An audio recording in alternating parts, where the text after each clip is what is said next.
G'day, it's Paul from FieldInsight.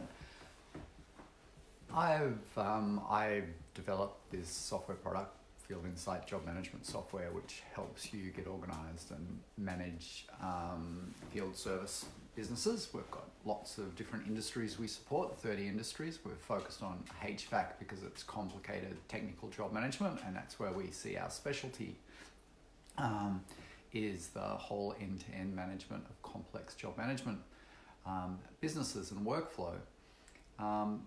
But in the process of starting this business, I came from a very technical background myself as a product developer and project manager and business analyst and those sort of technical side of software development. I've got a degree in technology and maths. But what I didn't understand was marketing and sales. So this was a big part missing from my business knowledge.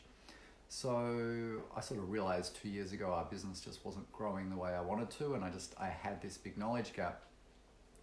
And I had some business coaches and I talked to them, and all the business coaches I talked to and respected, Athol and Stefan, and I'll put some links later on. And my main business coach right now is Dan Mattel, who's a coach who specializes in software businesses, SaaS businesses we call them, software as a service or subscription businesses. And he's got a business coach. So all the people I admire who are amazing business coaches have their own business coach. And it's this philosophy of continuous learning, and you're never there. You've never really learned enough. There's always more you can learn. And the reason is, in a lifespan, you can only learn so much. But if you can learn from people who have learned in the lifespans before you, you get a concentration of knowledge. And if you can get a good business coach who's had a good business coach who's had a good business coach, you get this filtering down of the truisms or the truths of business.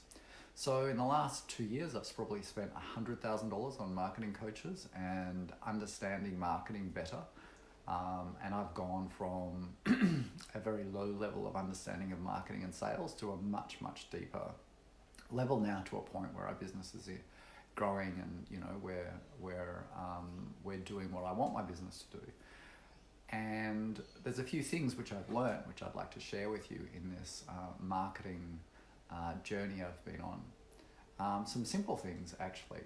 So one of the questions Dan asked in one of the conferences I went to in Toronto, actually, to see him, was what's the difference between content you create and put on the web and marketing content you put on the web? So what's the difference between informational content and marketing content? You can do a blog post and that cannot be a marketing blog post, even though you intend it to be. So you can do a marketing post about something you think the industry might find interesting. That's actually not marketing content just by itself. You need to add something to content to make it marketing content. Marketing content is written with a purpose to lead a user to another state. So if you put a blog post up, at the bottom of that blog post, you need something we call a CTA, or call to action, or you need intent in the blog post to lead a user to the next point. So there's a classic life cycle a user goes through at a really simple level with regard to their relationship with your business. So when someone starts off, ultimately you want them to become a customer. But right at the start, if you haven't met them before, you don't know them, and you meet them on the street and you go up and you say, hey, give me a credit card and I'm going to sign you up for this product, you're going to get a really cold response and a hopeless response. And what you want to do is, people you meet who you think you might be able to help, you can't jump straight into the hard sell. You have to start with an education process and a trust building process to show that you're genuine. You really are trying to help them, and you've got experience and an ability to do it. So we sort of say a lead starts off in a cold state. Then once they know you and they've developed a relationship with you, you could say they're in a warm state.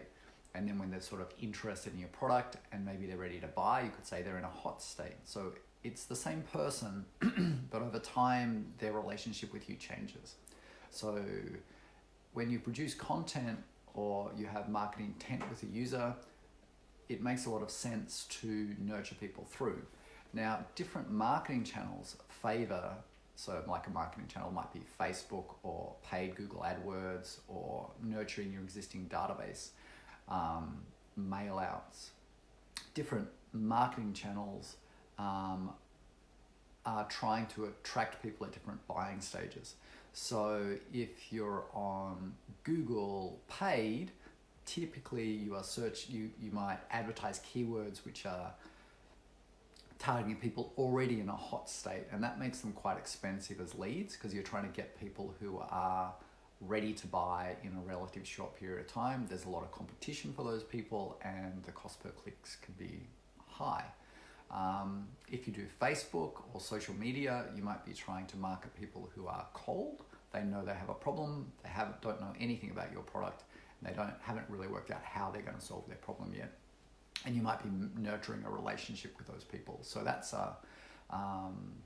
what you might call a cold. Obviously, you can target language to people at different phases, like the hot, warm, cold, warm, hot stages on Facebook as well. But it's typically that social media angle, Instagram, even LinkedIn. You're trying to build relationships before you ask for the sale, and over time, if done right, it's a much more cost-effective channel, and that content actually helps any sales channel you do. So if you can build educational content which is trying to move someone, so this is what I was talking about, content being marketing content, you're trying to move someone from one state to another state. So you might be out trying to take them from they don't know you to cold.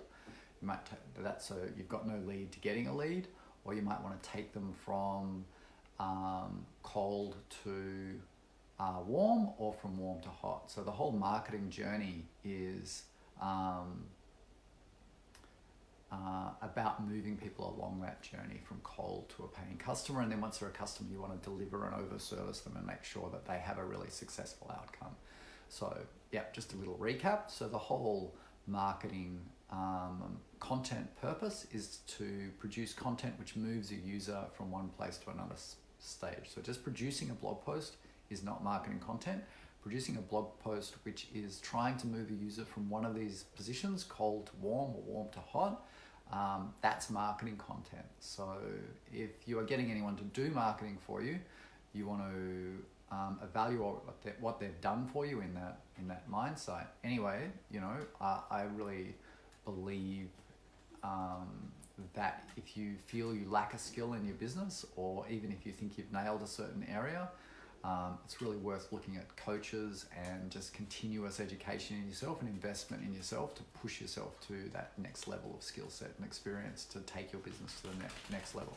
There are not many people who have really just done it all, and none of them have done it by themselves. Anyway, thanks all. Have a great week next week.